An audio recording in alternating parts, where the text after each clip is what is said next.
Hello everyone, I am Dr. Karthikeyan. Recently, there used to be a big shop in a town like Nampally in Hyderabad. Many workers were sleeping in the basement of that shop. The basement is where the car parking is built. A large building, such a store, in the basement where the workers not only sleep but also store a lot of things. That means mattress, curtains, carpets, covers, all cloth material mostly. All these are stacked. The workers must have been sleeping there somewhere. Suddenly there was a short circuit. There was an electrical failure short circuit and a spark has come. About everything in it is lit. You must have seen this news saying that many people have died. Now, these types of fire accidents do not have to happen in the shop. There are many examples now in homes too. These fires are happening a lot now. This fire causes casualties. But what do most of us think? We think that we will get burnt to death in a fire accident. That's wrong. The body burning to death happens very rarely. Most of the time people die in a fire because they inhale the smoke that can be produced at that time, inhaling toxic fumes. Today I am going to tell you how we can protect ourselves and escape from that technique. Many people do not know the techniques of what to do first. The chance of surviving a fire accident is much higher than a car accident, but we have very little time for that. Why so? Now these type of furniture made of wood, we used everything in olden days. Everything will be teak wood furniture. The room is mostly made of wood. There will be that one mat, that's it. We have false roofing in modern houses that can come today. We say, it will be very hot and construct false roofing. All modern furniture, quick flammable. This is the difference. If there was a fire in the room in olden days,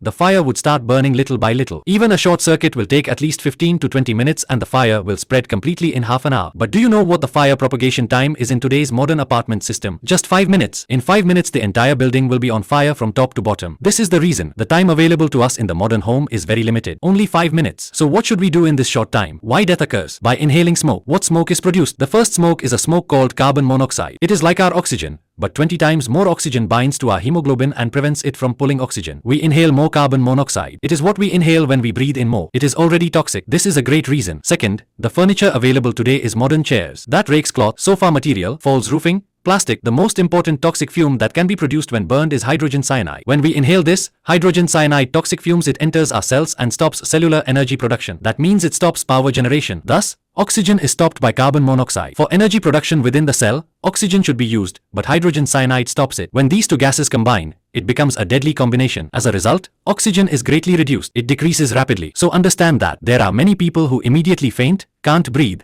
and die due to complete depletion of oxygen. What should we do in case of fire? What are the steps we need to take? I will tell you that today. The first thing is that when a fire breaks out, we panic and rush to get water to put out the fire. But it's already smoky in there. You run into the smoke to put out the fire. If you ran to put out the fire like that, you would definitely have to inhale the smoke. If it's a big fire, then we have very little time. Didn't I say that? Time is very short in modern houses, less than 5 minutes. Then, what we should do in this kind of situations is, the first thing, if we understand the nature of fire, we will get an idea of how we can escape. Fire usually goes upwards. Flames will gradually burn up and up. Only then will it come down. That is, the temperature in a fire is usually above 300 degrees Celsius at the top. But that temperature on the ground is very low. But it's only a matter of time, just 5 to 10 minutes. By then, the bottom will also get heated. But do you know which escape route we should take? The ground. Now if there is a floor of the house, you have to keep crawling on that floor. We have to crawl out on our hands, feet and knees, just like I'm showing you in the picture. No, if the fire is less than 4 feet, at the level where we stand, it is only 4 feet, and if the fire has started there, it should be left as it is. Lie down and crawl towards whichever side door there is. First thing. Second, 2 things to protect us from toxic fumes. Some will tie a wet cloth. A dry garment is better than a wet one. Dry kerchief, even kerchief without moisture, is fine. If we tie this kerchief, it will protect us from the smoke to some extent. It will help you not to breathe toxic fumes for a while. Third thing, we are creeping. Do not open the door immediately after crawling near the door. Is there heat on other side of the door? Is there a fire on the other side? We don't know. So what we have to do is to first touch the door and see. We touch the door and see. Shouldn't we check the doorknob before opening it? Check before touching. When touching with your hand, you should touch the doorknob of the door with the back of your hand. Do you know why? Never use the front. In any situation, if you cannot open the door, you have to climb out of the window by holding the pipe or rope. Then we need this part of us, forearm. If it gets burned, there will be no grip afterwards. Won't you fall down? That is why we should always touch this side, with the back of the hand. This area is very sensitive, but there is no other way. Touch and see. If it's hot from the other side, if the door is hot, it's definitely a big danger. Because if there is a fire on that side, if you open the door, a flame will hit us straight because of oxygen. When you quickly open from side to side, that side gets extra oxygen. So the fire will blow on us about even faster. So, avoid that route as much as possible and check if there is another route. If there is no other way and that is the only route, lay down. From a lying position,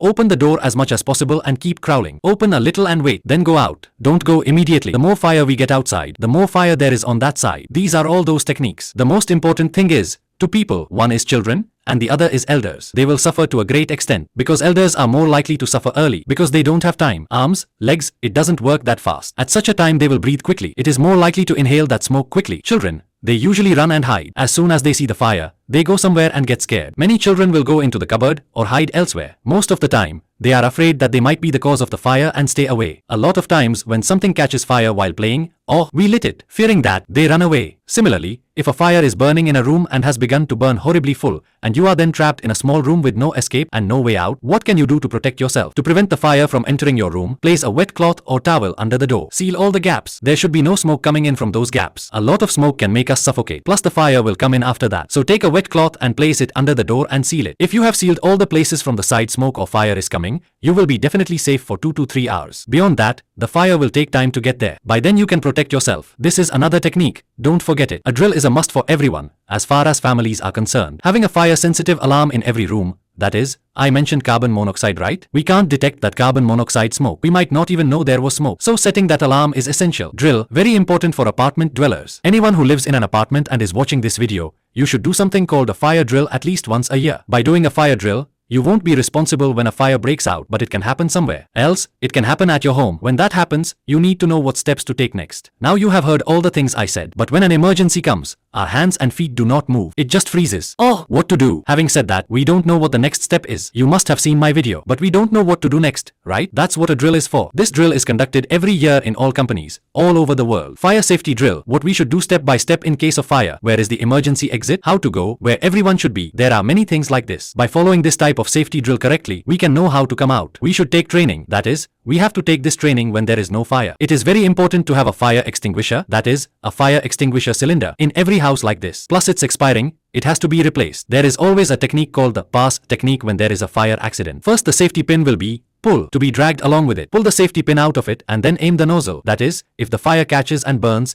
aim at the base of the fire. We have to point the nozzle at the root of the fire. It can be used only if it is a small fire. Remember that too. Stand 6 to 8 feet away from fire. Never go to the safety side. Next is S, squeeze. Squeeze the handle slowly and evenly. Only then will the fire go out. Do it slowly as it will create a lot of smoke. So press slowly. While pressing, sweep side to side. Then the extinguishing chemical will spread to the areas on that side. Very, very important. Another safety warning. If the fire is big, then it is a big danger if you go in and say, I will protect and take my belongings and go in again and again. It means you are wasting precious few seconds. Golden time. I'm told the fire will be out in 5 minutes. In that case, if you were wasting time going in and taking things, it would be very dangerous. Be careful. Similarly, it is safer if all the elders make sure their room is always downstairs, next to the door. Even if we have a little time, we can run away and get down, but it is not easy for them to grab the window and get out quickly. Therefore, their room should be arranged on the side from which they can safely exit. This is a very important thing. There are many such techniques. You know all this now. You saw it in this video. All I have said are simple things. A major accident will definitely require the assistance of the fire safety department. Everyone should call and get help. But didn't I say 5 minutes is the time? We must come out in those 5 minutes. Only then can you think about putting out the fire. We must protect ourselves first. We have to protect ourselves from that smoke, that toxic smoke. I have covered only one small point. Keep this one small point in mind with regard to fire. How to escape by crawling on the ground? How to escape? Tell this point to your friends and relatives. Share this video. Press like button if you like it. Please subscribe and follow our channel Dr. Karthikeyan for more first aid tips like this. See you again tomorrow. Thank you. Bye.